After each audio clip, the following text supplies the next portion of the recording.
Before starting the video मैं आप लोगों को बोलना चाहूँगी कि मैंने ये चैनल न्यू स्टार्ट करा है। सो अगर आप ऐसी कंटेंट और चाहते हैं कि मैं आपको सॉल्यूशंस प्रोवाइड करूँ एमआर फिज़िक्स के क्वेश्चन के, तो आप इस चैनल को सब्सक्राइब कर दीजिए एंड मेरी वीडियोस को लाइक करिए ताकि मुझे सपोर्ट मिले एंड मैं इनकरेज हूँ ऐसी और वीडियोज़ बनाने के लिए और मैं आपको सॉल्यूशन प्रोवाइड करती रहूँ।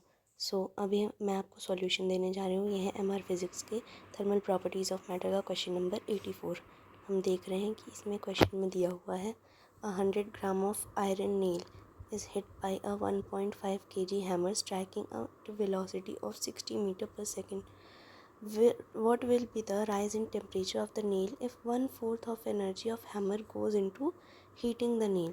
स्पेसिफिक हीट कैपेसिटी हमें इधर दी हुई है आयरन की 0.42 जूल ग्राम इनवर्स कैलोरी इनवर्स। ठीक है, तो अब हमें देखिए क्या दिया हुआ है। 100 ग्राम दिया हुआ है आयरन नील का। ठीक है, मास दिया हुआ है हमें और हैमर का मास दिया हुआ है 1.5 kg। ठीक है, और इसकी वेलोसिटी दी हुई है। तो मास और वेलोसिटी को देख के आपको यही याद आ रहा होगा ना कि हम काइनेटिक एनर्जी निकालना है पहले। ठीक है, तो हम पहले इनका काइनेटिक एनर्जी निकालेंगे। काइनेटिक एनर्जी का फॉर्मूला होता है ½ mv²। ठीक है, उसके बाद नीचे हमें राइज इन टेम्परेचर जो दिया हुआ है कि हीट कितना बढ़ रहा है, 1/4 बढ़ रहा है एनर्जी का। ठीक है, तो मतलब जो हमारा वो राइज इन टेम्परेचर आएगा वो 1/4 है। ठीक है, उसका तो हम इन सब को बिल्कुल फॉर्मूले में अप्लाई करके हम सीखेंगे कि इसको कैसे करना है। मैंने ये चीज़ पहले ही सॉल्व कर रखी है, बट मैं आप लोगों को ये एक्सप्लेन करूँगी कि मैंने ये कैसे सॉल्व करा है। पहले काइनेटिक एनर्जी का फॉर्मूला लिखना है हमें, जो कि है ½ mv²। ठीक है, अब हम वैल्यू पुट कर देंगे, हाफ की लिखेंगे, फिर 1.5 इंटू वेलोसिटी हमें 60 दी हुई थी, जैसे कि आप क्वेश्चन में देख सकते हैं। ठीक है, 60 मीटर सेकेंड इनवर्स दी हुई है और ये मास दे रखा है 1.5 kg। ठीक है, ये मास है हमारा हैमर का। तो हम हैमर के मास का पहले हम काइनेटिक एनर्जी निकाल लेंगे और वेलोसिटी की वैल्यू पुट करके जब हम निकाल चुके होंगे पूरा, तो फाइनल आंसर जो हमारा आएगा वैल्यू पुट करने के बाद वो आ रहा है 2700 जूल। ठीक है, तो ये हमारा काइनेटिक एनर्जी आ गया। ठीक है, अब जो एनर्जी है वो 1/4 है काइनेटिक एनर्जी की। ठीक है जी, एनर्जी की वैल्यू है 1/4 है हमारे जो काइनेटिक एनर्जी की वैल्यू आई है। तो हम वैल्यू पुट कर देंगे। ठीक है, सॉरी वो हीट था।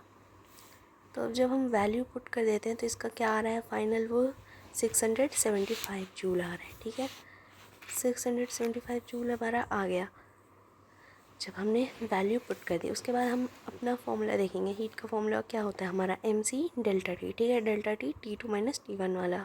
ठीक है, जैसा कि आप लोगों को पता ही होगा, हमने इतने क्वेश्चंस कर लिए हैं तो निकालने के लिए। अगर आपको और भी सॉल्यूशन चाहिए तो मैं अपनी पिछले क्वेश्चन की भी वीडियोस डाल दूँगी। आप मुझे कमेंट सेक्शन में बता देना कि आपको कौन से क्वेश्चन की वीडियो चाहिए। ठीक है, देखिए अब हम वैल्यू पुट करेंगे यहाँ पे डेल्टा टी की। तो हमें निकालना ही है डेल्टा टी। ठीक है, तो हमारे पास ई आ रखा है, एम की वैल्यू पता है, सी की वैल्यू दे रखी है क्वेश्चन में।